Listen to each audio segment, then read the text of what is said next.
boa noite a todos e bem-vindos a mais um BMC Talks. Hoje à noite o nosso papo será sobre jornalismo, mas será também um papo sobre onde o Brasil está indo e quais são as diferenças entre o Brasil de 2024 e o Brasil dos anos que já passaram, dos mandatos do presidente Lula, da presidente Dilma e do mandato atual do presidente Luiz Inácio Lula da Silva. E para isso temos um convidado especial hoje aqui no estúdio da BMC, Mário Sabino, que é mais do que um convidado, é um ícone do jornalismo brasileiro. Mário hoje é colunista do Metrópolis. Mário, primeiramente, muito boa noite, muito obrigado por estar conosco hoje aqui no BMC Talks. Boa noite, Calto. Eu que agradeço o convite gentil. É um prazer tê-lo conosco. Mário, você tem mais de 40 anos de experiência, de carreira, no mercado jornalístico, mas para os mais jovens, que estão começando agora a entender um pouco de Brasil e de mundo, quem que é Mário Sabino em 30 segundos no mercado? Bom, o que eu posso dizer a você é da minha carreira, Eu comecei na Folha de São Paulo como coordenador responsável pelas páginas de livros, É uma coisa tão antiga que ainda existia livro e páginas de livros, Parece outra era geológica. Mas exato. Depois eu trabalhei na revista Isto É, onde eu fui editor de cultura e depois repórter especial. Em seguida, eu tive uma breve passagem pelo estado de São Paulo, onde trabalhei no Caderno 2, Caderno Cultural, e em seguida fui para a revista Veja, onde passei 20 anos. Eu comecei como subeditor, depois fui editor de geral, depois fui editor executivo e cheguei a ser o redator-chefe da revista, numa época muito interessante da Veja. Que anos que eram, mais ou menos? Olha, eu entrei na Veja em 1994, e saí da Veja em 2014, mas aí depois de ter sido correspondente em Paris, correspondente na Europa. Eu fui redator-chefe da revista Veja de 2000 e... agora você me pegou. 2007, acho, a 2012, início de 2012, E saí por vontade própria. Aí fui convidado pelo Roberto para ser correspondente da revista.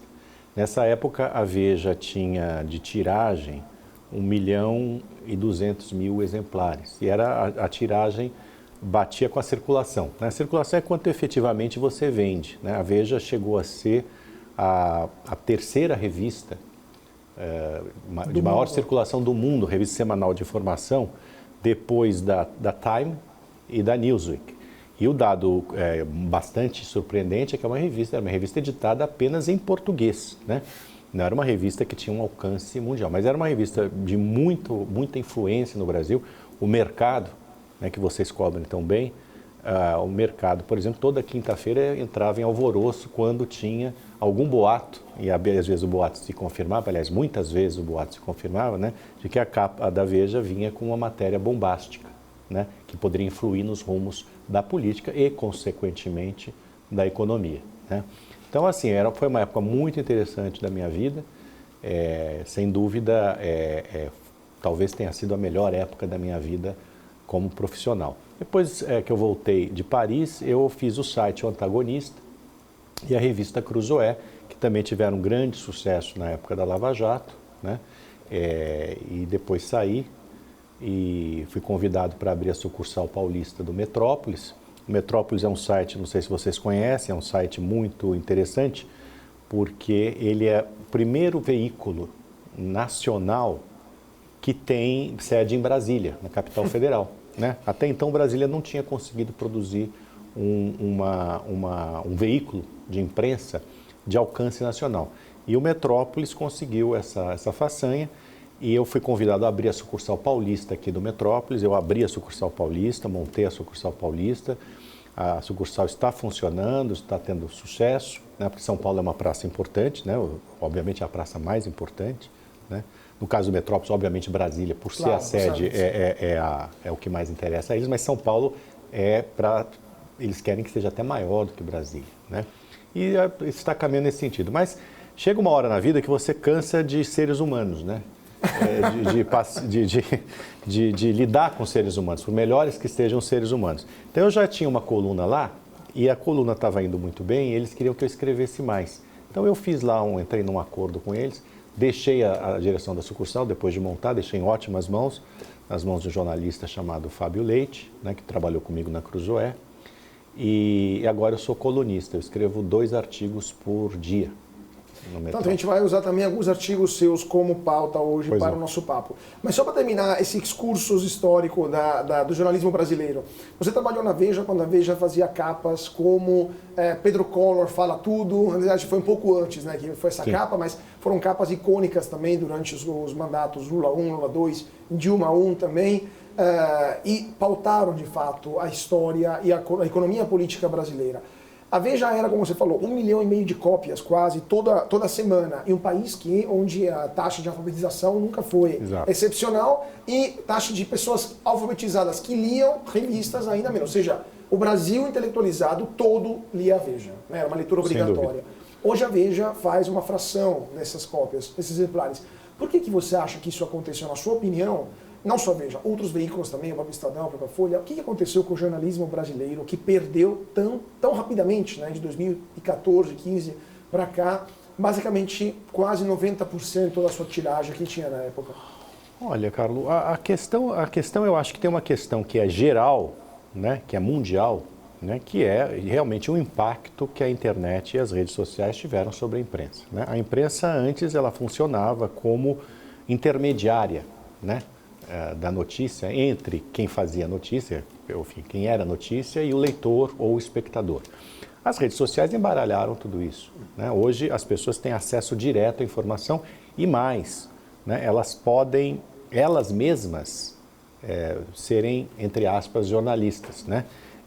Hoje as pessoas não distinguem mais entre o jornalista e o tal do influencer, né?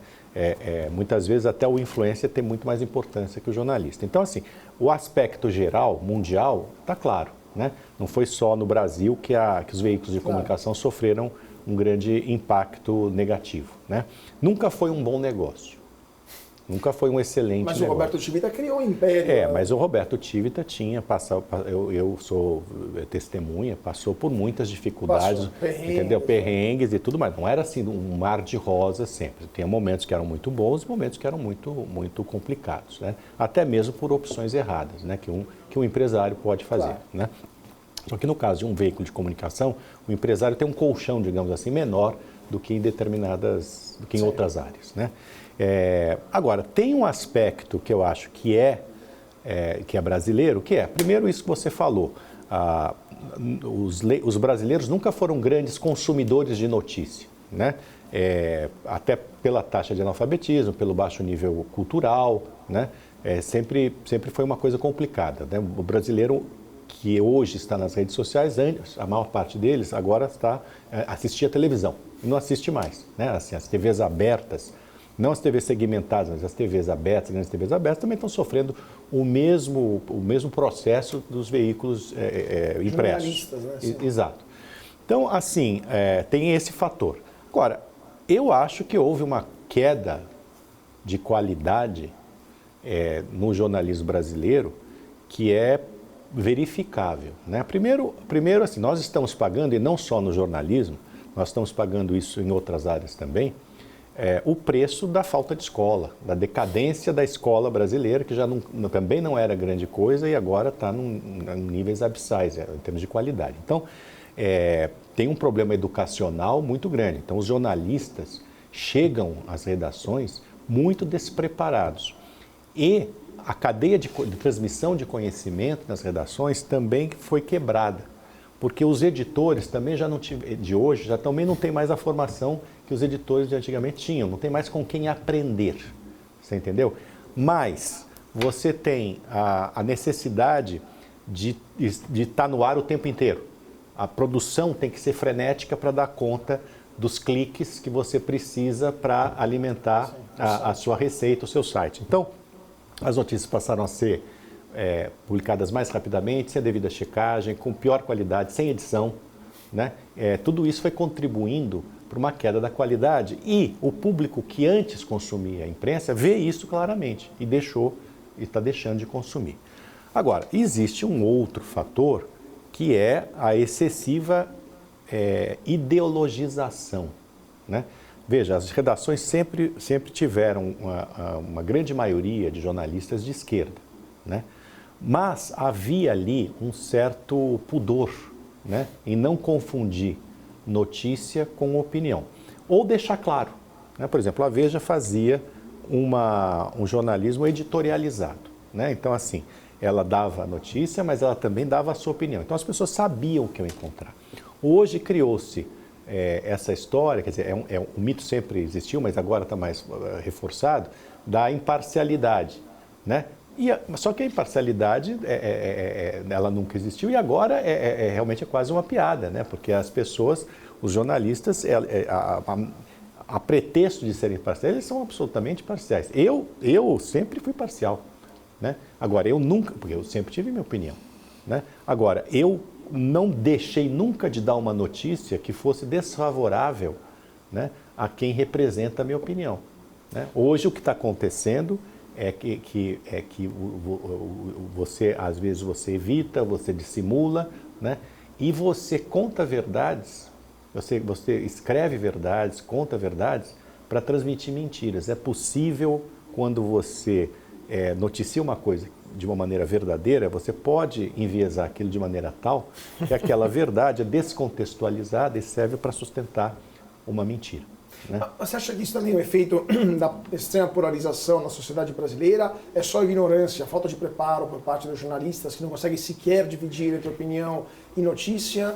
É uma questão, um efeito da crise política do Brasil? Olha, no mundo inteiro temos esse problema também, não, né? você está correto. Quer dizer, na verdade, esse é um problema que eu diria que é mais agudo no Brasil, justamente pelo contexto cultural, né, e educacional de extrema pobreza, né, que a gente vive, intelectual e tudo mais. Mas é um problema mundial. Eu acho, Caro, que eu escrevi, inclusive, isso, eu acho que hoje os jornalistas padecem, não poucos, também de uma certa ignorância da moralidade. Você entende? Então, assim, eu realmente vejo esse fenômeno. Valorial, né? Não é só de noção, de noções intelectuais. Não é só uma questão ideológica, é uma questão assim, de falta de moralidade, porque não houve, inclusive nessa quebra da cadeia de conhecimento que eu disse a você, não houve a transmissão, né, de certos valores que são, no final das contas, exato, morais, por exemplo. O de integridade, de você não confundir opinião e fato, de você não... O fontismo é uma coisa que estragou muito o jornalismo brasileiro, né? De repassar a notícia que chega no telefone. Exatamente, o fontismo, e o fontismo está ligado a essa necessidade hoje de o jornalista estar produzindo notícias o tempo inteiro. Então, eu não acho admissível, mas eu acho compreensível, você entende? Que o sujeito fique ali no WhatsApp e quando bate ali uma fonte, ele despacha a coisa sem checar e não só sem checar, mas sem entender que aquilo ali pode ser uma notícia que favoreça apenas aquela fonte. A boa e velha notícia plantada. Exato, esse em bom português é a plantação. Né? Hoje, se plantando, dá. Pois é, e dá em tese audiência. Mas antes de... Eu queria pegar também como gancho os fatos desses últimos dias, especialmente de Israel, mas só para terminar esse assunto. Por causa desse tipo de comportamento, estamos vendo dois fenômenos acontecendo na mídia, na grande mídia brasileira. Primeiro, de notícias erradas, dadas pontualmente, repetidamente, até pela mesma pessoa que, por causa vamos dizer assim, desse não checar a fonte, quase que dá notícia sem filtro e acaba dando notícias falsas. Na sua trajetória, na sua carreira, na sua experiência, um caso como esse, repetidas vezes, dando ao vivo notícias falsas, tendo que se desculpar depois de 24 horas, como teria acabado para a carreira daquele ou daquela jornalista se isso tivesse acontecido 10, 20 anos atrás? Teria tido alguma consequência ou sempre fez parte do jogo errar e depois se corrigir? Errar dessa forma, ou seja, ler sem filtrar, sem checar, sem nada. Olha, eu passei por vários momentos em que nós tivemos problemas com notícias falsas. É importante distinguir o seguinte, existe a notícia falsa e a notícia errada, né? O jornalista pode errar, né? Aliás, todo mundo erra, né? Ele pode errar. E a questão é admitir o erro, né? Então, assim, às vezes o erro não é intencional. O erro é um problema. Ou você confiou demais na fonte, ou você não apurou aquilo de maneira tal adequada, de maneira tal da notícia correta, né? Então, assim, quando você reconhece o erro, né, isso faz parte do jornalismo, é importante que aconteça. Então, assim, a notícia errada sempre houve, né? Eu sempre gosto agora, a notícia falsa é outra coisa. A notícia falsa é aquela notícia dada justamente para enganar o público, né? Eu sempre gosto de citar o caso da Maria Antonieta, né? A Maria Antonieta foi alvo da fake news que perdura até hoje, né? De que ela, ao saber que o povo francês passava fome, disse, eles não têm pão, então que eles deem comam brioches, né? A Maria Antonieta nunca disse isso. Mas foi decapitada por isso, né? Mas isso, veja só, isso foi uma criação da imprensa panfletária revolucionária, certo? Que espalhou. Sim. Ela era prostituta, né? Inclusive ela era conhecida na época, as pessoas que a detestavam, né? Chamavam ela era austríaca, né? De l'Autrichienne, né? Ou seja, a cadela austríaca, né? Então, assim, ela era a devassa, a prostituta, né? A impiedosa com os pobres, né? Então, assim, mas até hoje essa mentira virou quase que um fato. Mas pegando um exemplo, então, agora entrando no assunto dos últimos meses, semanas e meses, o caso da guerra de Israel contra o Hamas em Gaza. Como é que você definiria o que aconteceu no caso do hospital Al-Ali, lá em Gaza, em outubro, né, quando a mídia mundial inteira, inclusive o New York Times, inclusive aqui os grandes veículos de televisão, noticiaram que um míssil israelense tinha atingido o hospital, matando dezenas de pessoas, inclusive crianças. Centenas. Divulgaram um vídeo mostrando uma explosão e teve até um plantão naquele momento, né, de parar as transmissões para dar essa notícia, essa breaking news, que após poucas horas se verificou como falsa, né? O New York Times pediu desculpas, mas nenhum veículo brasileiro pediu desculpas para isso. Como que você define uma notícia como essa? Ou também, por exemplo, o fato de que, sempre usando como exemplo essa questão do Oriente Médio, que é o que mais vamos dizer assim, o fato mais quente nos últimos meses, que demoraram semanas para definir o Hamas como grupo terrorista. Sim, no primeiro caso, foi um erro ou foi voluntário? E no segundo caso, é ideologia ou ignorância?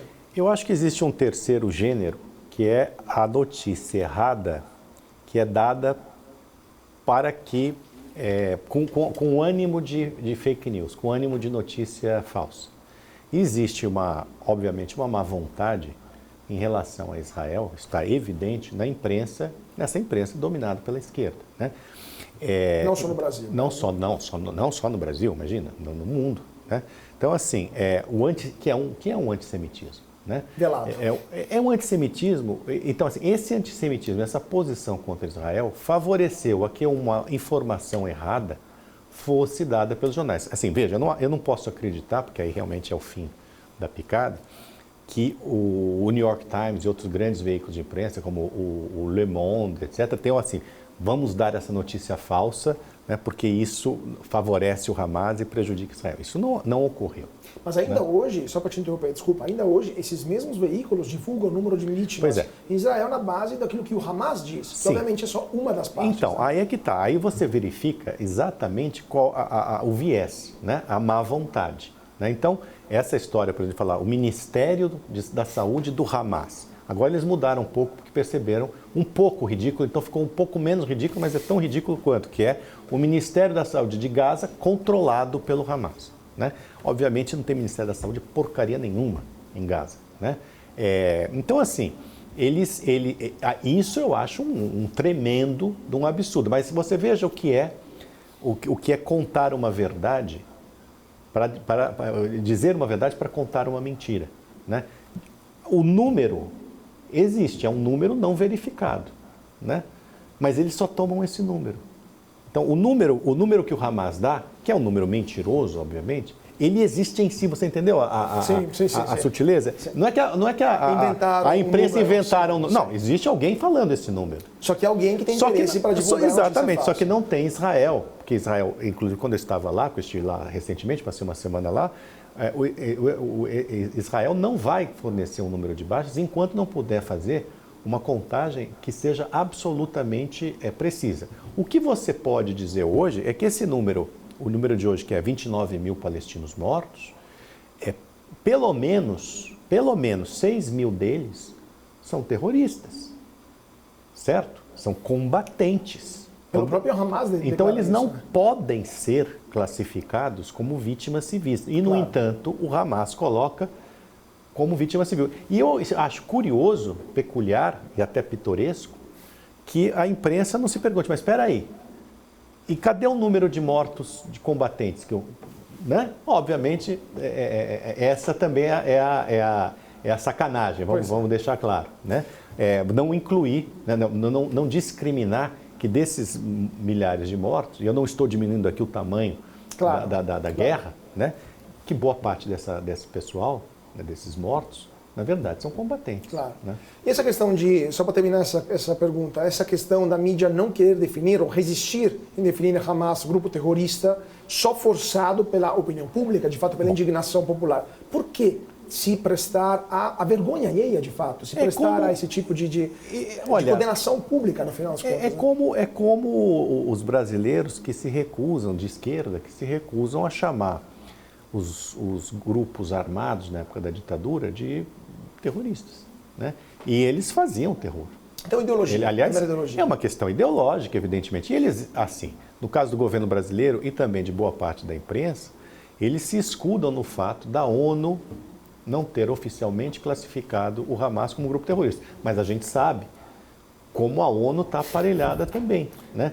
Agora, a União Europeia, por exemplo, os Estados Unidos, os países do Ocidente mais avançados, não há um que não classifique o Hamas como grupo terrorista. Porque, veja, o que o Hamas fez em Israel, se isso não é terror, o que é terror?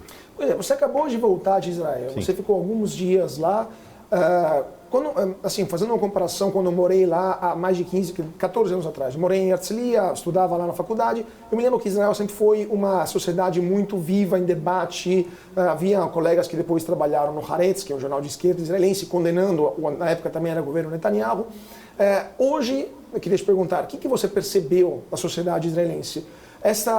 Vamos dizer assim, esse debate muito vivaz interno continua existindo, ou a sociedade está compacta contra o Hamas, mesmo os israelenses mais críticos em relação a Netanyahu consideram que é necessário aquilo que está sendo feito em Gaza, ou ainda hoje existe uma divisão e um debate forte dentro da sociedade israelense? Bom, você morou em Israel, então a minha experiência não se compara à sua. Eu passei uma semana em Israel, foi uma semana muito intensa, uma programação muito forte, né? Eu visitei bases militares, visitei kibbutz destruídos, conversei com parentes de sequestrados, conversei com ex-diplomatas, conversei,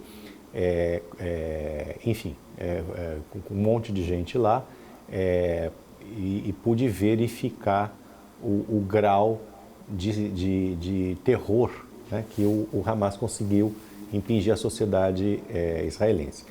Eu já escrevi, porque foi uma coisa que eu percebi lá e que eu vi lá também.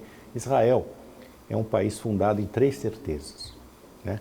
A primeira certeza é que jamais aconteceria outra vez algo como o Holocausto, sequer parecido, certo?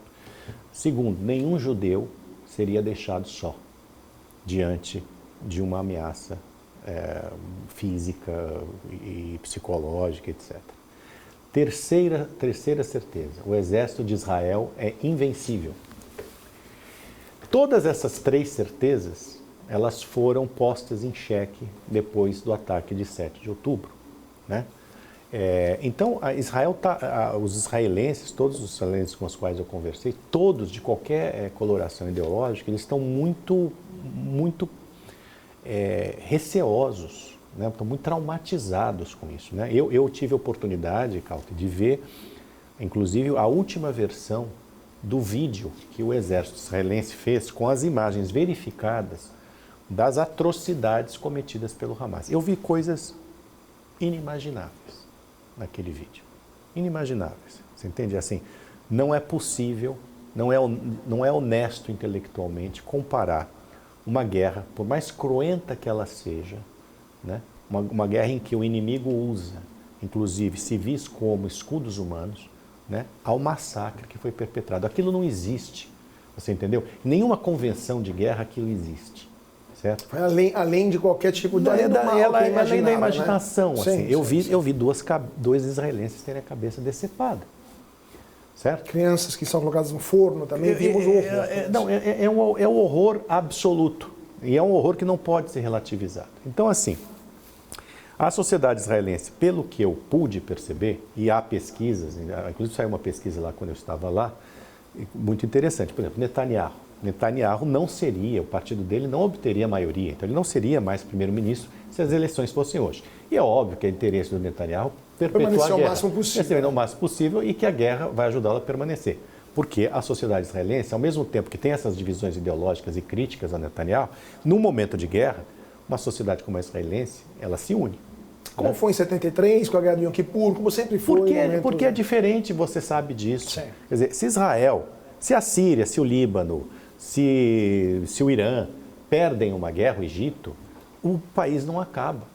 A questão de Israel é que se Israel perde uma guerra, ele acaba. Porque o objetivo de todos os inimigos de Israel é exterminar Israel e exterminar os judeus no Oriente Médio. É jogar os judeus pro mar, né? É jogar os judeus no mar. Né? Como, enfim, as pessoas nem sabem qual é o mar e qual é o rio. Mas pois né? Mas fala do Rio do Mar. Fala do Rio do Mar. Então, assim, mas ao mesmo tempo, essa sociedade que não aponta o dedo para o Netanyahu, não elegeria o Netanyahu, um partido de esquerda seria o partido hoje no poder, né? Mais de 70% dos israelenses acham, por exemplo, que a ajuda humanitária a Gaza deve ser suspensa enquanto eles não devolverem todos os reféns. Então você pode verificar aí que deve ter gente de esquerda também nessa história. Claro, certo? Claro. Então é uma situação, essa tentativa de mostrar Israel como um país de extrema direita, né, é falsa, né? Há muitas críticas dentro da sociedade israelense à maneira como Netanyahu conduziu a política laxista com Hamas, como se preocupou mais com os assentamentos ilegais na Cisjordânia, né, fazendo concessão à extrema-direita que o apoia. Claro. Né, porque o Netanyahu não é originalmente de extrema-direita, isso também é uma coisa que precisa ser dita. Não, nem sei que é religioso, né? Ele, então, complicado, é um complicado. camaleão político. Exatamente, é um camaleão político. Sim. Então, assim, Israel, ao mesmo tempo que não é este país monolítico, como tenta se pintar, para o do mal, né? Ele também tem, em relação a alguns assuntos, ele se mostra unido.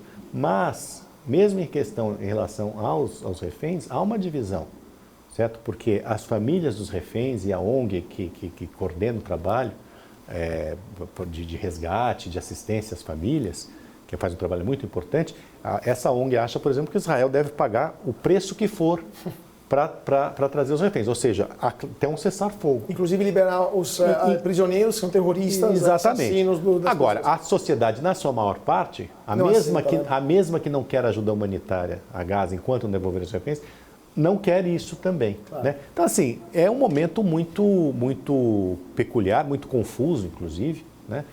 Agora, de uma sociedade, que você conhece, democrática, é a única democracia no Oriente Médio. É por isso que a esquerda e os países árabes não toleram Israel, porque é uma democracia bem-sucedida, certo? Em que homens e mulheres são iguais, em que os gays não são perseguidos, né? O truque da esquerda é transformar o antissemitismo em antirracismo, certo? Antisionismo, né? Antisionismo e antirracismo. Né? Porque eles acham que Israel é um Estado racista representante do homem branco, né? Colonialista no Oriente Médio. Isso é um truque, porque o antissemitismo ele vai mudando de feições. Né? Na época do nazismo, na Segunda Guerra, né? O judeu era o aproveitador, né?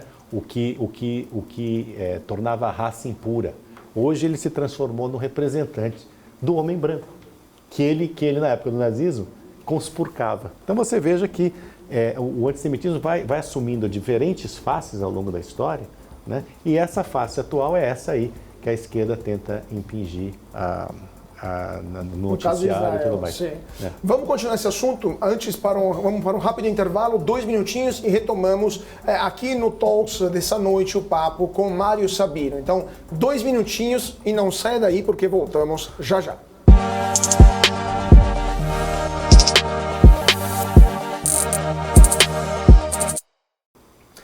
De volta para o BMC Talks. Hoje à noite o papo é sobre jornalismo, sobre política nacional e internacional. E temos conosco um convidado especial aqui em nossos estúdios, Mário Sabino, que mais do que jornalista é um pilar do jornalismo brasileiro, memória viva do jornalismo aqui no Brasil. Mário, mais uma vez, obrigado por estar conosco. A gente estava falando agora no primeiro bloco sobre a sua permanência em Israel, o que você viu por lá e também a percepção da esquerda no jornalismo também sobre esse que é, de fato, o caso, a notícia mais importante que sai de 2023.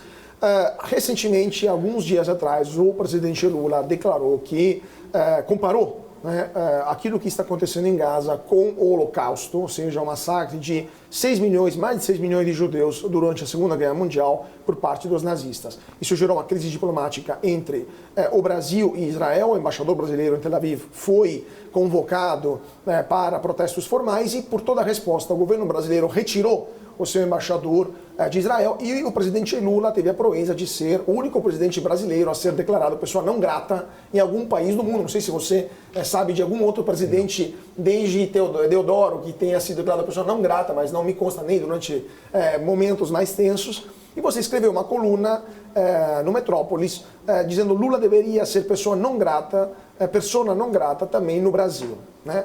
O que você acha dessa história? Você cobriu durante a sua carreira o Lula candidato, o Lula presidente, o Lula ex-presidente, o Lula Dilma. Você viu a política externa brasileira mudar também ao longo dos últimos anos. Por que o Lula está dizendo isso? Qual que é a sua avaliação dessas declarações? Tem uma razão atrás disso ou é só senilidade, mau aconselhamento, ideologia? Não, eu não acho que seja senilidade, eu acho que ele acredita realmente nisso. Eu não vou, assim, a tendência no Brasil, e eu acho até que por um certo paternalismo em relação a uma pessoa de origem operária, né, e humilde, que foi uma marca muito bem trabalhada pelo PT e pelo Lula, né, as pessoas têm a tendência a minorar, a relativizar, né, o que o Lula faz de errado. Não, eu acho que ele acredita realmente nisso. Eu acho, inclusive, que o antissemitismo praticamente virou uma política oficial no Brasil. Mas sempre foi assim? Lula 1 e Lula 2 também tinha essa verba anti-Israel ou foi piorando? Eu acho que contribuiu muito o fato de Israel ser governada pelo Netanyahu, que fez lá suas alianças com a extrema-direita. E o fato de Jair Bolsonaro ter ótimas relações com Netanyahu e com Israel, né? Isso exacerbou a posição antissemita clássica da esquerda, né? Não só da esquerda brasileira, né? Agora, nos mandatos anteriores do Lula, nunca houve, se eu bem me lembro, qualquer problema com Israel, né? Agora, veja, o lado do Lula está muito claro, né? Aliás, na mesma entrevista da Etiópia que ele disse essa enormidade, né, de comparar o que acontece em Gaza com o Holocausto, ele foi cínico quando perguntado sobre a morte do Navalny, né? Certo? Dizendo que não, eu preciso ver investigação, não sei o quê, porque ele foi perguntado por que o Brasil não havia se manifestado, né, sobre a morte em circunstâncias absurdas, né, do Alexei Navalny, principal oposicionista do Vladimir Putin. E o Lula saiu com o seu clássico não sabia, né? Como na Corte Penal Internacional, no caso, na verdade, o não sabia foi em relação à Venezuela. Então teve. Não, o bom senso recomenda que a gente espere que se investigue a morte do cidadão. Ele fez, inclusive, como Putin, não citou o nome do Navalny, né? Porque o Putin se recusa a citar o nome do Navalny. Nem o nome do Navalny ele citou. E é óbvio, né, que a morte do Navalny não é uma coisa normal, né? Ele já foi envenenado. Provou-se que foi o Putin que mandou envenená-lo. Ele foi preso, condenado a 19 anos, talvez até mais, acho que depois teve uma segunda condenação.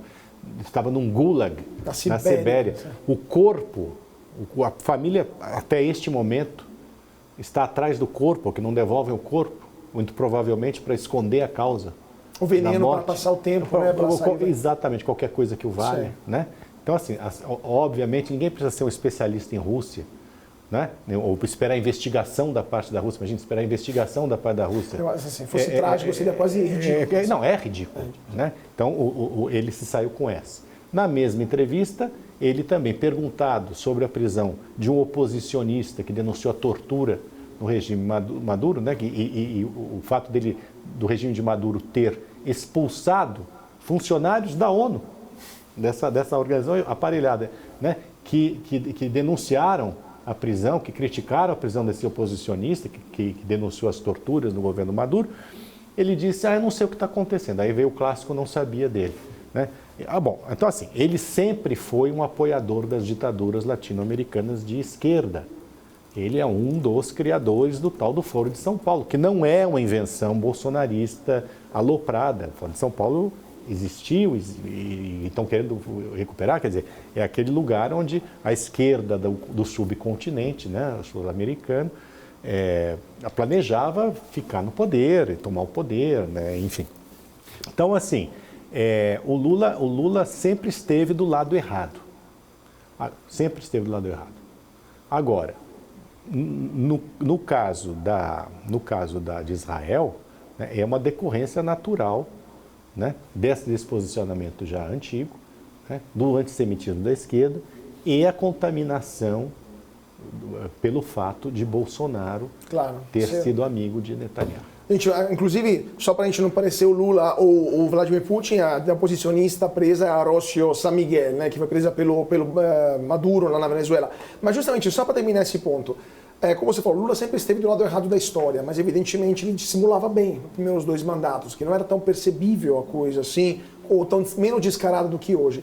Na sua opinião, hoje, com essa visão mais clara da coisa, chamar o Maduro, né, acolher o Maduro em pompa magna aqui no Brasil, entre os primeiros atos do seu novo mandato, o fato também que no Brasil temos uma santa aliança entre o governo e o judiciário para tentar manter a situação como está, você não sente um pouco mais de perigo, assim, até você como pessoalmente, de que o Brasil está navegando até, vamos dizer assim, escorregando lentamente, mas progressivamente em direção nessas autocracias ou essas democraturas, né, como se fala, e não mais uma democracia como foi desde 88, com todas as suas imperfeições? Bom, eu acho que a gente vive um momento muito difícil mesmo, né, em função de todas as oportunidades criadas pelo Bolsonaro para que um pessoal muito autoritário pudesse entrar em ação em defesa da democracia, né? Na verdade, eu acho que a democracia, o Estado de Direito está complicado, né?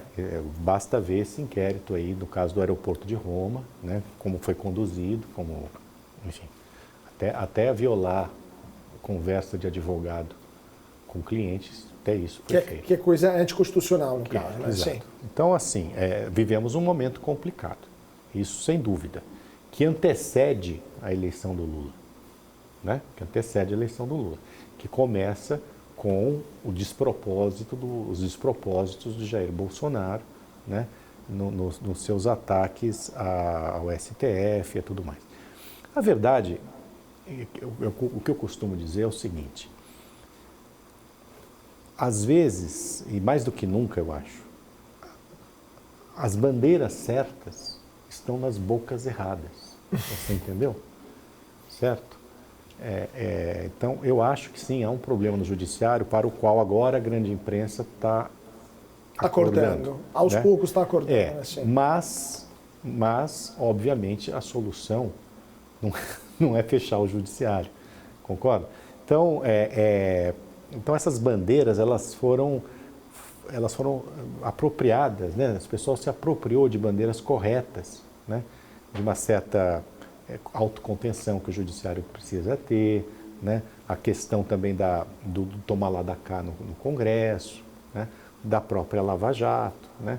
Tudo isso, todos os problemas foram exacerbados e foram diagnosticados de uma maneira errada, quer dizer, com um remédio errado, né, por gente que não devia estar lá, né? Então, eu sei que eu estou falando assim meio por circunloquio, né? Mas é que é um momento, de fato, muito delicado. Eu imagino, não, cada palavra eu sei que precisamos nós jornalistas, infelizmente, ponderar cada palavra para não ser, vamos dizer assim, perseguidos, né? Até isso a gente pode falar claramente, por pessoas ou por órgãos, por aquilo que a gente fala. Mas você citou a Lava Jato, né? Você foi sócio fundador de um veículo que cresceu muito durante a Lava Jato, se tornou o principal veículo de informação para quem queria saber as novas fases da operação, os bastidores da operação Lava Jato, que é o antagonista, e a revista Cruzoé também. A Lava Jato hoje, de fato, podemos dizer que acabou. Acabou de uma forma quase trágica, quase assim apocalíptica, com duas multas que foram, na verdade, foram acordos acordos feitos por empresas que admitiram ter corrompido, né, delação premiada das empresas, né, acordos de leniência, e que o ministro Dias Toffoli, no arco de poucos dias, suspendeu uma de mais de 10 bilhões de reais contra a Odebrecht, a antiga Odebrecht Novo Honor, e outra mais ou menos de 12 bilhões de reais, 2,5 bilhões de dólares, contra a JIF, controladora da JBS. Então, até a mídia internacional começou a achar isso demais. O Financial Times criticou duramente, a Transparência Internacional também considerou isso um abuso por parte do Supremo, até porque a mulher do ministro Toffoli trabalha no escritório que defende alguns desses investigados, e o ministro Dias Toffoli mandou investigar a Transparência Internacional. Na sua visão de quem seguiu a Lava Jato desde o começo, desde 2014, quando tudo começou, por que a Lava Jato chegou a esse ponto de ser aniquilada pelos poderes fortes? Onde a Lava Jato errou e, eventualmente, no que a sociedade errou em não proteger a Lava Jato? Olha, eu costumo dizer, em primeiro lugar, né, o antagonista, a revista Cruzoé, ao contrário do que propagavam os adversários da Lava Jato, nunca teve assim muito acesso a procuradores, muito pelo contrário, né? A gente tinha até uma certa dificuldade com os procuradores, né? Houve momentos que nós conseguimos certas coisas, sim, tal, mas não.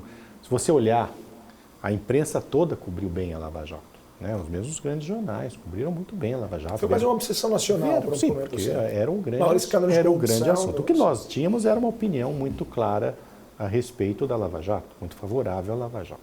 Bom, o que eu acho que aconteceu com a Lava Jato foi que, quando a Lava Jato chega ao judiciário, o caldo entorna, né? Eu acho que, olhando agora em retrospecto, também foi um erro o Sérgio Moro aceitar ser ministro do Jair Bolsonaro. Veja, é uma mentira que ele fez o que fez para ser ministro do Bolsonaro. Porque nem existia o Bolsonaro. Nem existia o Bolsonaro, ele mal conhecia o Bolsonaro. Sim. Mas isso abriu um flanco para os inimigos, né? Isso politizou demais a Lava Jato, né? E o Dallagnol também candidato a deputado? Enfim, eu acho que depois eles podiam até seguir o seu caminho político, mas não naquele momento e desta maneira, né? Enfim, quanto a tal da Vaza Jato, obviamente, eu acho que essa história ainda precisa ser bem contada. Quem sabe vai ser você que vai contar essa história, já que não gosta mais de gente. Eu já passei. Vamos ver. Eu já passei dessa fase. Mas, Mário, vamos falar um pouquinho. Você citou o ex-presidente Bolsonaro, o ex-presidente que está na mira do STF, ele poderia ser preso a qualquer momento. Ele convocou para o dia 25 uma grande manifestação na Avenida Paulista, e eventualmente em outros lugares do Brasil teremos outras manifestações de apoio. O que você acha que vai acontecer no dia 25? A gente está gravando agora na segunda-feira da semana do 25, então não sabemos o que vai acontecer, mas o que você acha que poderia ocorrer no dia 25 de fevereiro e quais seriam as consequências de uma Paulista cheia ou de uma Paulista vazia? Eu acho que uma Paulista cheia, eu acho que o Bolsonaro está jogando todas as cartas nessa manifestação, né? Veja, o Bolsonaro, assim como o Lula, quando foi preso, o Lula disse que podiam prendê-lo, mas ele havia se tornado uma ideia, né? O Bolsonaro também se tornou uma ideia, né? O Brasil é cheio de más ideias, né? Mas é uma ideia. Geralmente atrasadas e mal copiadas. Atrasadas e mal copiadas, exato. Então, assim, o Bolsonaro se tornou uma ideia. Então, eu não acho que o bolsonarismo vá acabar com o Bolsonaro preso. Pelo contrário, eu acho até que o Bolsonaro preso ele vai se tornar um mártir, né? Vai se tornar um mártir. Ele já é encarado como tal. Se as pessoas em Brasília andassem e conversassem no mundo real, e não ficassem só na ilha da fantasia, eles perceberiam que eles estão fortalecendo muito o Bolsonaro, né? Independentemente dos motivos serem justos ou não, né? Então, essa manifestação na Paulista, se a Paulista realmente encher, for significativa, a quantidade de gente ali, gente é a única coisa que mexe com o pessoal em Brasília, né? Vide no caso do impeachment da Dilma Rousseff e da própria Lava Jato. Então, a rua empurrou, né? Claro. Então, eu acho que se o Bolsonaro conseguir mostrar força política visível na avenida, eu não sei se ele deixará de ser preso, mas certamente as pessoas que hoje estão pensando 2 vezes em prender o Bolsonaro pensarão 3 ou 4. Vai ser mais um sinal para Vai ser mais um Brasília. sinal. Eu acho também que tem um aspecto mais imediato para o Bolsonaro, que é mostrar força política para os aliados reticentes dele, né? Com vistas à eleição municipal deste ano, né? Claro. E as eleições em De 26. 2026. Maria, Então, você usou um termo bolsonaro, desculpa interromper, você usou um termo bolsonarismo, né? O bolsonarismo tornou uma ideia. Mas você não acha que é errado, como jornalisticamente falando, catalogar aquilo que na verdade está acontecendo não só no Brasil, né, mas no mundo inteiro, ou seja, uma virada conservadora de boa parte das sociedades? Aqui no Brasil, todo mundo se identifica com o Bolsonaro, mas o Bolsonaro é a consequência do fato que a sociedade virou para um conservadorismo, por causa dos evangélicos, por causa da força da bancada da bala, do agro, etc., da repulsa do brasileiro com a crise da segurança pública. Então, você não acha que mesmo sem o Bolsonaro, teremos outros líderes de direita, quiçá mais palatáveis até para um centro? Então não é um bolsonarismo o problema, é o fato do problema, mas é o efeito do bolsonarismo, mas a causa é uma virada para a direita de parte da sociedade brasileira? Eu acho que o bolsonarismo ele sobreviverá até por meio de outras figuras, mais edulcoradas, menos edulcoradas, aí vai depender da circunstância. Mas eu acho que o Bolsonaro, ele é um fenômeno, independentemente de você gostar ou não do Bolsonaro, ele é um fenômeno. Ele, com aquele jeito dele, ele conseguiu, né, incorporar o antilulismo, por exemplo, o anti-wokeismo, as posições mais conservadoras da sociedade brasileira, que sempre foi uma sociedade conservadora, mas que tinha receio de falar isso, né? de mostrar o seu conservadorismo. Você entende? Então, assim, ele se apropriou, mas ele soube se apropriar, né? Aconteceu, ele era o homem errado no momento certo, você entendeu? Do ponto de vista conservador, né? E eu acho difícil, cara, o Bolsonaro ser substituído. O que vai acontecer, eu acho que haverá representantes do Bolsonaro. Acho até, e aqui posso estar errado, né? Acho até que o bolsonarismo pode durar mais até do que o lulismo, porque o Lula sempre foi uma árvore frondosa demais e não deixa as árvores crescerem ao seu redor. Não tem sucessor, não tem outros. Exato. O Jair Bolsonaro, você já começa, assim, se você pensar quem que vai suceder o Lula, você olha assim, que é o Haddad? Não tem cacife para isso. A Gleisi? Não. Os demais também estão muito velhos. Você não vê. Tanto que o Lula foi olhar para o Boulos, que nem é do PT, que é uma linha auxiliar do PT. Né? Mas o Boulos, mesmo assim, ele precisou da Marta aqui, né? Para ter voto popular na Zona Sul de São Paulo. E vamos ver se vai ter, né? E vamos ver se vai ter. Sim. Agora, se você olha do lado do Bolsonaro, você tem tem um Romeu Zema, não é que ele tem o mesmo carisma, mas é um cara que conseguiu ser reeleito no estado importante. Você tem o Tarcísio, né? Então você tem umas figuras assim. Tem o Ratinho, né? Tem o Ratinho. Então você tem umas figuras assim que estão associadas ao bolsonarismo que parecem que podem ter vida própria. Sim. Quando você olha do lado do Lula, eu não vejo isso. Posso estar errado, posso estar cego, mas eu não vejo isso. Entende? Agora, eu não acho errado, só para complementar, eu acho que o conservadorismo ele adquire formas locais, né? Então, assim como existe o trumpismo nos Estados Unidos, Sim. a gente pode falar em bolsonarismo aqui. Mas que ele faz parte de um fenômeno mundial, você tem razão. Agora, você falou da esquerda, do anti-wokeismo, né? Ou seja, da antilacração, traduzindo em bom português, que o Bolsonaro incorporou. E esse é um problema, de fato, que no Brasil a gente sabe existe, tá? Antes mesmo que o Bolsonaro surgisse, nas escolas, surgindo, por exemplo, movimentos contra isso, escola sem partido, uma certa resistência por parte de alguns segmentos da sociedade contra uma deriva, especialmente nas faculdades, escolas secundárias, sobre uma visão de mundo que é considerada errada por parte da população. Você morou na França, você teve uma longa experiência, você estudou na faculdade aqui no Brasil, em outra época, durante a ditadura, imagina, a ditadura militar. Você viu a esquerda aqui no Brasil, na Europa e depois de volta no Brasil, uma esquerda diferente. O que você acha da esquerda hoje no Brasil e no mundo em geral? Essa esquerda lacradora, a esquerda woke, em relação à esquerda tradicional, a esquerda do Lula mesmo, né? A esquerda do Lula raiz, do Lula quando ele era do sindicato, quando ele estava lá no ABC. O que mudou na esquerda? E a esquerda moderna tem a mesma força, a mesma appeal, né? A mesma força de mobilização das massas, como o Lula tinha quando fazia mega comícios em São Bernardo? Ou é uma esquerda das elites, da Vila Madalena, de Pinheiros, filhinho de papais mimados que não tem mais contato com a realidade? Bom, ocorreu a queda do muro, né? A queda do muro foi determinante para que a esquerda, em alguns países, ela se repensasse, como aconteceu na Itália, né? E em alguns países ela enveredasse por um caminho que é dos hábitos e costumes, né? Do wokeismo, do politicamente correto, né? Quer dizer, mudou a bandeira, que é uma bandeira mais burguesa, digamos assim, do que operária. Houve também, obviamente, o operário de hoje não é mais o operário que era da década de 70. Né? O operário de hoje é um sujeito muito mais próximo, se não é da classe média, do que um operário, né, da década de 70, quando o Lula era sindicalista e fundou o Partido dos Trabalhadores. Então, assim, houve uma mudança nas condições objetivas do proletariado, do operariado. Aliás, o operariado foi perdendo, inclusive, não relevância, mas espaço na economia, né? As economias mais modernas hoje elas se concentram muito mais nos serviços. Né? Então a indústria hoje é muito mais mecanizada, muito mais automatizada e a tendência é que fique cada vez mais. Então você hoje tem menos massa de manobra no meio operário, né?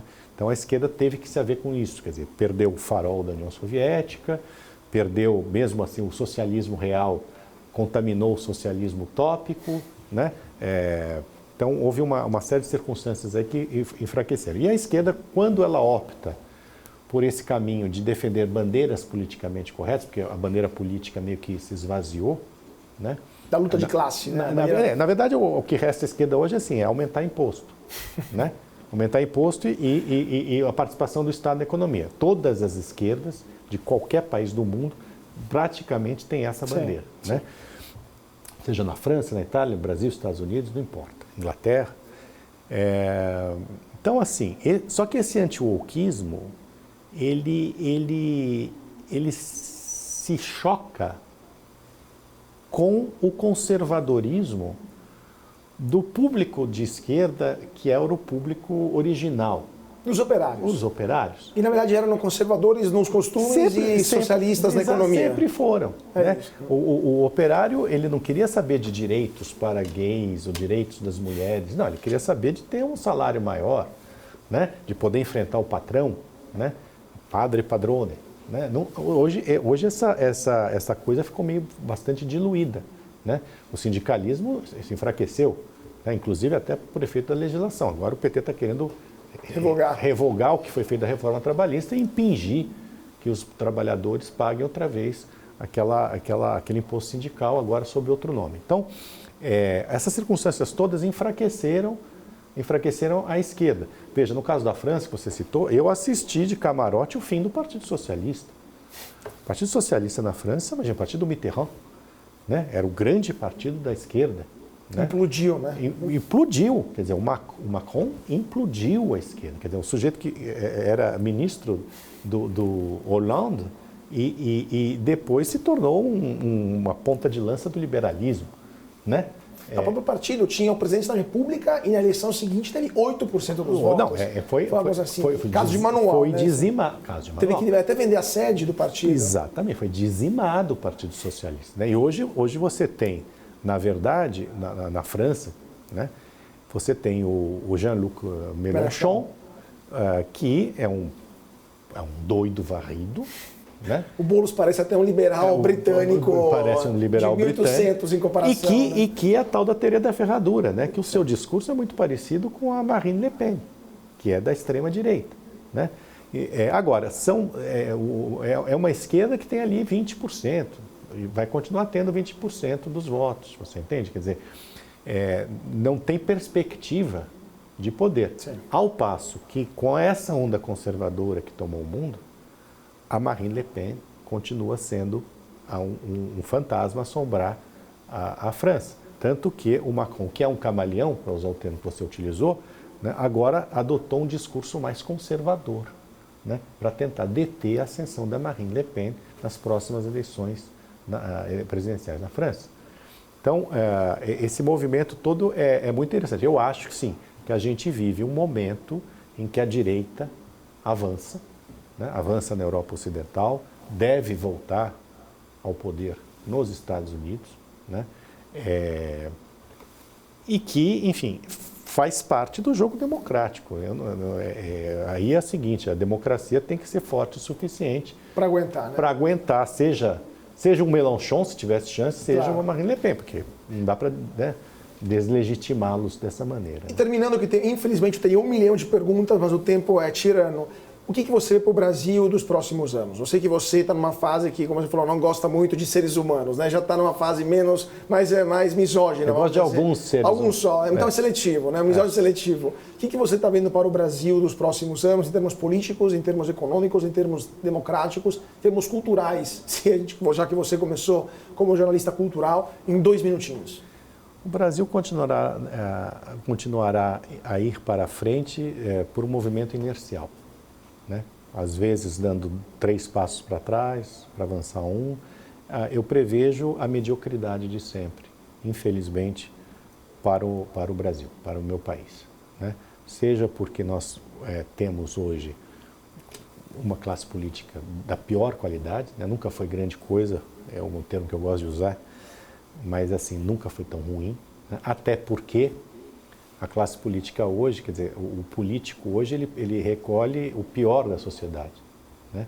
Eu costumo dizer assim, que nos Estados Unidos, se o seu filho diz eu quero ser presidente da República, você fica orgulhoso. Aqui você começa a se preocupar com isso, né? Então você tem a política, ela perdeu o apelo para atrair gente boa, né?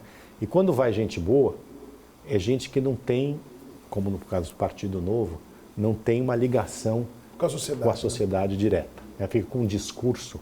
Essas pessoas precisam entender, e o pessoal da Faria Lima também, que política não é como gerir empresa, ao contrário do que se diz, gerir um país, né? Não se trata apenas de performance, né? É preciso entender que você tá lidando com uma sociedade que não é um grupo de funcionários, né? Que é muito diferente, que tem expectativas diversas e tudo mais. Então, assim, a classe política é muito ruim, né? A população, infelizmente, está cada vez pior em termos de preparo educacional, né? Você veja, só para terminar aqui um dado, eu estava conversando com uma pessoa de mercado ontem, ela me deu um dado que é estarrecedor, né? Há alguns anos atrás, o Bovespa representava 4% do movimento das bolsas de valores do mundo. Sim. Hoje é 0,3, 0,4. Sim. Né? Sim. Porque, inclusive, nós não criamos empresas tecnológicas, né? A gente está baseado em commodity, né? E estatais. Estatais e banco. Sim. E banco é uma coisa que está perdendo valor. Nos Estados Unidos virou uma concessão pública, banco só, né? E aqui você vê justamente que esses são os setores que movimentam uma bolsa que, no contexto mundial, é irrelevante, né? Então, eu acho que isso diz muito do que se espera para o Brasil. Tomara que não seja uma metáfora, né, para o Brasil do futuro, mas quiçá a gente volta aqui a falar com Mário Sabino nos próximos meses e anos para fazer um diagnóstico do futuro do Brasil. Infelizmente, Mário, nosso tempo acabou. Muito obrigado pela sua participação. Foi excelente o nosso papo e com certeza o nosso público também deve ter adorado. Muito obrigado por sua presença hoje aqui no Talks. Foi um prazer. Eu que agradeço outra vez. Muito obrigado a você, muito obrigado a quem nos assiste. E muito obrigado a você também que seguiu a gente aqui no BMC Talks. Continue com nossa programação aqui na BMC e a gente se vê na semana que vem para mais um papo sobre política, economia, finanças, negócios e internacional. Mais uma vez, muito obrigado a todos pela atenção, uma ótima noite e até mais.